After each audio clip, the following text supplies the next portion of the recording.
যে আমাদের দেশে বহুল প্রচলিত আছে, এরা বসন্তের কোকিল বা পরিযায়ী পাখি। এরা সময় হলে আসে, সারা বছর এদের দেখা যায় না, দেখতে পাওয়াও যায় না, কিন্তু ভোট হলে এরা মনে করে একেবারে ঘরে ঘরে পৌঁছে যায়। ফলে কথাটা এক কথা, এটা সত্য কথা।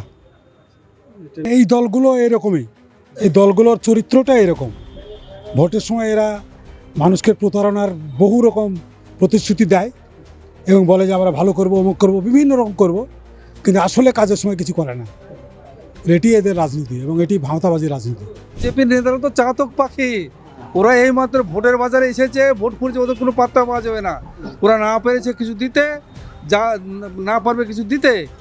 ওরা আগেও বলেছিল যে আমরা আজ 15 লক্ষ টাকা প্রত্যেকটা অ্যাকাউন্টে দিয়ে দেবো, আজ অবধি দেয়নি।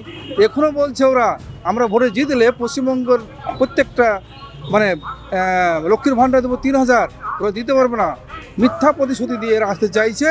এটা অ্যাকচুয়ালি বিজেপি তো সারা ভারতবর্ষেই দখল করেছে।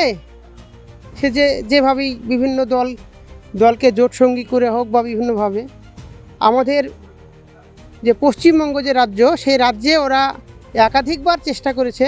তারা মানুষকে ভয়ভীতি করে বাংলা দখল করতে চাইছে। তাই তারা পরিযায়ী পাখি এটা বলছে, সেটা তাই 5 বছরের মধ্যে তাদের আর কোনো খবর পাওয়া যায় না। ভোটের সময় তারা আসেন, নানান কথা বলেন, সেটা বিভিন্নভাবে বলার পর তারা আবার উড়ে চলে যান।